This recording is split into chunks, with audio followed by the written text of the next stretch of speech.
이번엔 미국 증시 투자 전략 세워보는 시간입니다. 도움 말씀에 송범선 썬투자실장 나와 있습니다. 안녕하십니까? 안녕하세요. 자, 오늘 미국 증시 6월 FOMC 회의 결과를 소화하면서 결국 혼조세로 거래를 마쳤는데요. 한 줄 평 내려주신다면 어떻게 평가하십니까? 네, 또다시 금리 인하는 연기됐다라고 하겠습니다. 또다시 금리 인하는 연기됐다. 맞습니다. 자, 그렇다면 그렇게 생각하신 이유는 어디서 찾아보면 좋겠습니까? 트럼프 대통령의 압박이 상당히 심했는데요. 네. 그럼에도 꿋꿋하게 또 파월 의장이 자신의 의견을 굽히지 않습니다. 소신이 강하더라고요. 네, 그 4번 연속 이제 또 금리 인하를 하지 않고 그렇죠. 또 금리 동결을 했던 그런 상황인데요. 확실히 이 관세 부분에 대한 인플레이션을 계속해서 걱정하는 그런 모습들이 나오고 있습니다. 그래서 기준금리를 4.25%에서 4.5%까지 동결을 했다는 건데요. 자, 그래서 여러 가지 문제점들이 되고 있고 당분간 뭐 여러 지금 기준 금리를 동결하는 상황인데 그래도 보면은 올해는 2번 정도는 금리 인하를 하겠다라고 했는데요. 이게 또 어떻게 될지 모르겠어요. 왜냐하면 작년에만 해도 사실 뭐 FOMC 점도표 이런 걸 보면은 2025년에 4번 금리 인하를 하겠다라고 하다가 그렇죠. 또 연말 가면서 또 2번을 바뀌었다가 지금 만약에 또 전쟁 이런 것들이 좀 가속화되고 또 전쟁이란 게 또 인플레이션을 부추기는 효과가 있다고 봅니다. 왜냐하면은 오늘 같은 경우도 이제 석유 그러니까 WTI 값이 막 뛰었죠. 그래서 이런 것들이 결국 우리가 이제 기름을 쓸 수밖에 없잖아요. 그래서 모든 자동차라던가 비행기 그리고 배 아직은 뭐 전기차가 있다고는 하지만 전기차나 이런 것들이 일정 부분이기 때문에 휘발유로 가는 자동차가 많죠. 그리고 비행기처럼 장거리로 주행거리가 긴 데는 전기 비행기가 아직 도입이 안 됩니다. 주행거리가 짧잖아요. 자동차로 가도 중간중간 충전을 해줘야 되기 때문에 전기 비행기랑 뭐 원양 어선 이런 것들은 좀 무리가 있다. 아직은. 그래서 결국은 석유나 휘발유를 써야 되는데 이 WTI가 갑자기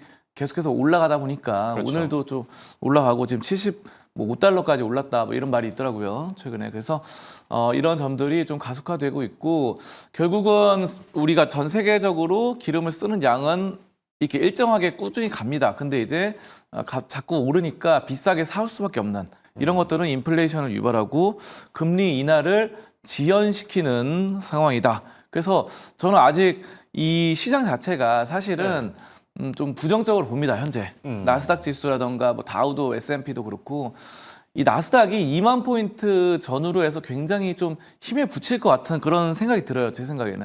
그래서 여러분들이 무조건적으로 뭐 미국 경제라던가 전 세계 글로벌 경제가 낙관적으로 보진 마시고 어느 정도 2만 포인트 선이 약간은 천장, 일단 1차 천장이다 보시면서 좀 신중한 리스크 관리를 해당하시면 좋을 것 같습니다. 네. 어쨌든 정리를 해보자면은 금리나 전망 자체는 두 차례로 유지되긴 했지만 매파적인 색채가 조금 더 강화됐다 이렇게 볼 수 있겠고요. 그리고 트럼프 대통령의 발언도 또 오늘 장에서 주목을 받았었죠. 중동과 관련된 발언들을 내놨는데 이란과 관련해서 뭐라고 했습니까?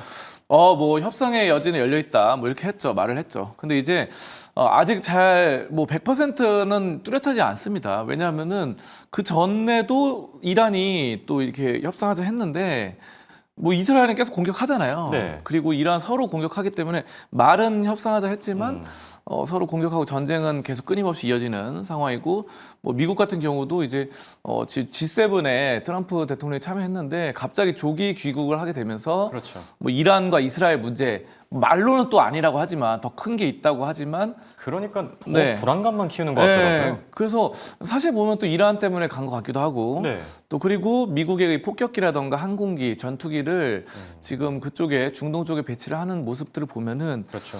아직 뭐 협상의 말만 그냥 협상. 관세도 맨날 말은 트럼프 대통령이 이제 협상해서 낮춰주겠다 하지만 일본 같은 경우는 뭐 5번, 6번 찾아갔는데 막 뚜렷한 진전이 없다고 봅니다. 아직. 그렇죠.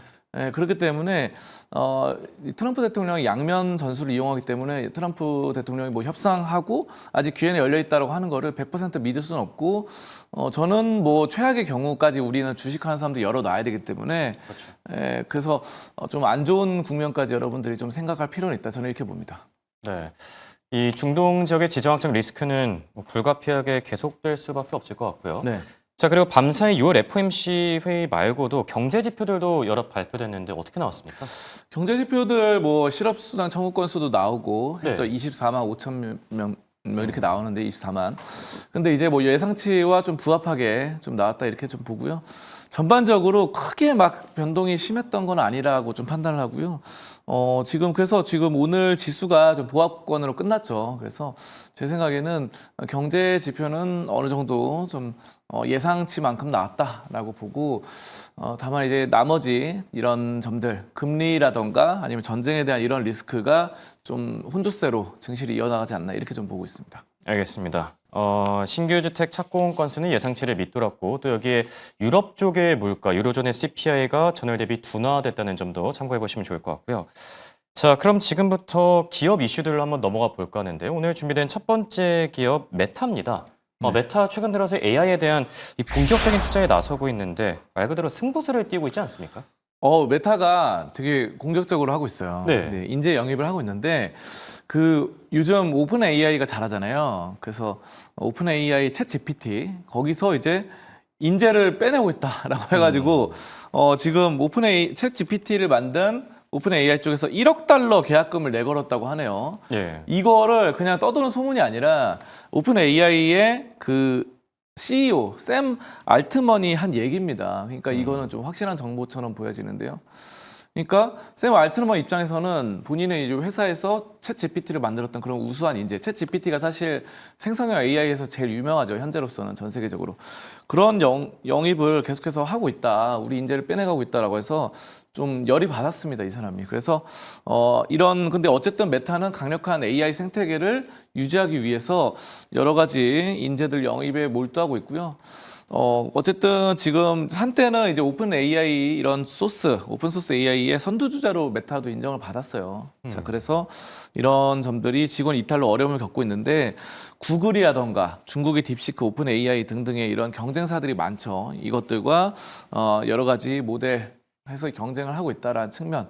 저는 메타가 좀 이제는 여러 가지 돈을 좀 쓰고 있는 상황이고 또 여기에 더불어서 최근에 그 글라스 안경을 또 하더라고요. 그렇죠. 예, 그래서 이거를 뭐 프라다와 미우미우 등등의 그런 기업들과 계약을 맺어가지고 상당히 좀 잘 되고 있습니다. 프라다 그러면 굉장히 또 명품 브랜드인데, 그렇죠. 네, 근데 거기랑 또 이제 안경을 만들어가지고 스마트 글라스, 그냥 글라스가 아니라 여러 가지가 좀 잘 보이는 네. 우리 컴퓨터가 내장되어 있는 이런 컴퓨터와 카메라 내장되어 있는 안경이죠. 그렇기 때문에 잘 되고 있고요. 자, 그래서 메타는 지금 상당히 좀 저는 긍정적으로 판단을 합니다. 그래서 간밤에 좀 약간 보합으로 마감하긴 했지만 그래도 추세는 최근에 꾸준하게 올라가고 있어요. 그래서 전 고점인 740달러 선 충분히 전 넘어설 거라고 보고요. 메타가 또 한동안 작년부터 해서 잘 간 적이 있었어요. 근데 이런 상승들이 지금은 약간 쉬어가는 부분이지만 다시 한번 또 올라갈 수 있는 그런 여지는 충분히 남아있다 이렇게 좀 판단하고 있습니다. 네. 대단합니다. 이게 저는 뭐 1,000억이라는 숫자가 감이 오지가 않는데 네. 정말 이 정도의 인센티브를 제공한다고 하니까 1,000억 원 정도죠. 네, 그렇죠. 이 엄청나죠. 정도로 뭐 AI의 진심이다 네. 생각해 보시면 좋을 것 같고요. 그다음에 엑슨모빌이 이제 오늘 살펴볼 두 번째 기업인데 오늘 국제유가가 뭐 보합권 수준에서 그치면서 주가 자체도 뭐 소폭 하락하긴 했지만 그동안 많은 좀 수혜를 누리지 않았습니까? 그렇죠. 국제유가가 최근 들어서 뭐 오늘은 약간 보합이라 하더라도 꾸준히 올랐었죠. 그래서 국제유가가 예전에 이제 한 2달 전까지만 해도 최저점이 한 57달러 네. 됐습니다. 1배럴당.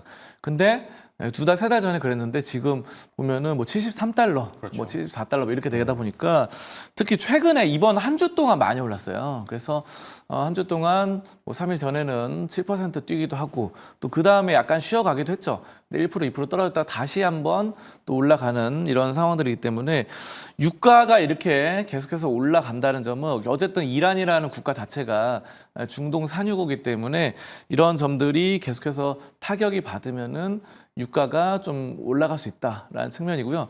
자, 그럼 유가가 올라가면은 우리가 석유화학 관련주들을 좀 살펴볼 필요가 있습니다. 그래서 엑슨모빌 이쪽이 상당히 좀 인상 깊다 이렇게 좀 판단하고 최근에도 보시면은 엑슨모빌이 주가 차트가 좋았어요. 굉장히. 그래서 꾸준하게 좀 올라가는 양상들이 보였거든요. 그래서 이런 점들 보면은 유가가 좀 타격을 받으면은 그 석유화학을 가공하고 제조하고 이런 에너지 관련해서 하는 회사들은 굉장히 뜁니다. 이거는 뭐 미국 주식도 마찬가지고 국내 한국에도 많이 뛰었거든요. 석유 관련 주식들이. 그래서 그렇죠. 이런 점들이 글로벌적으로 동일하게 좀 움직이는 그런 시점이다라고 판단을 하고요. 자, 그래서 이 엑슨모빌도 상당히 좀 눌리는 경우가 심했는데 예전에는 지금 최근에는 다시 한번 또 살아나고 있고 60일 이동평균선과 120일 이동평균선을 차례차례 돌파해 나가는 이런 흐름들이 나타나기 때문에 저는 상당히 좀 긍정적인 여기에 이제 추세 상승의 시그널이다 이렇게 좀 판단하고 있습니다. 네. 그리고 중동 특수를 누리는 기업이 또 하나 더 있죠. 바로 팔란티어인데 주가 흐름 굉장히 좋지 않습니까? 그렇죠. 팔란티어는 원래 CIA, FBI랑 또 같이 잘 네. 하던 그런 기술적인 군사 기업인데 지금 이번에 어쨌든 정보전입니다. 이란과 이스라엘 전은 정보전이고 그렇죠. 굉장히 이번에 또 아이언돔, 이스라엘 아이언돔이 100% 효력을 못 발휘한다 이런 말이 있어요. 그래서 워낙에 또 이란에서 미사일을 많이 쏴대니까 그 중에서 뭐 100발 쏘면은 100개를 다 요격을 못 해요. 이게 미사일 요격하는 건데 그러다 보니까 구멍이 뻥뻥 뚫리다 보니까 또 해킹을 당하는 것 같아요. 그래서 해킹이라는 거는 이제 스마트 해킹전이거든요. 그래서 이런 점들에 대해서 이 팔란티어 같은 경우는 AI 그리고 군사 AI 이런 쪽으로 잘합니다. 그렇기 때문에 군사 AI는 상대의 그런 정보 시설이라던가 해킹을 하는 뭐 이런 것들로 보실 수 있겠죠. 그래서 AI 정보력이 팔란티어의 이런 점들이 굉장히 효력을 발휘할 것이다. 물론 전쟁이 끝나면은 또 양상은 달라질 수 있어요. 하지만 이런 팔란티어의 최근에 보면은 계속해서 뭐 FBI나 이런 점들과 꾸준하게 협업을 하기 때문에 저는 긍정적인 효과로 또 미국의 군사비가 계속해서 증강하고 있습니다. 최근에. 이란 전쟁도 그렇고 이란 전쟁을 제외하더라도 2026년, 2027년에는 또 크게 증가할 거니까 저는 팔란티어 긍정적으로 판단하고 있습니다. 알겠습니다. 끝으로 실장님의 오늘장 관심주도 궁금한데요. 오늘은 어떤 기업들 보셨죠? 네, 오늘은 금융주 모건 스탠리 좀 예. 보도록 하겠습니다. 오늘 금융주가 굉장히 좋았어요. 금융주 장세다 이렇게도 나타났고 많은 또 뭐 비자라던가 등등의 금융주들이 좋았는데 이 모건 스탠리는 여러분들이 뭐 예전에 JP 모건부터 해서 많이 아는 사람을 바탕으로 만든 회사죠. JP 모건처럼. 그래서 이런 고객을 위한 투자 관리 서비스 자산 관리 서비스 이런 것들 제공하는데 안정적으로 엔진 역할을 하고 있고 지금 보면은 이 시티그룹에서 이 모건 스탠리의 목표가를 올렸습니다. 125달러에서 130달러 올랐는데 다만 오늘 보면은 모건 스탠리가 132달러 선으로 올랐기 때문에 목표가 이상 상회했어요. 그래서 앞으로 엄청나게 큰 성장성은 아니지만 그래도 저는 이 안정적인 원래 이제 금융주가 좀 안정적이거든요. 그래서 네. 그런 안정적인 추세로 좀 잘 갈 수 있을 것이다 이렇게 좀 판단하고 있습니다. 알겠습니다. 지금까지 도움 말씀에 송범선 썬투자 실장과 함께했습니다. 감사합니다. 감사합니다.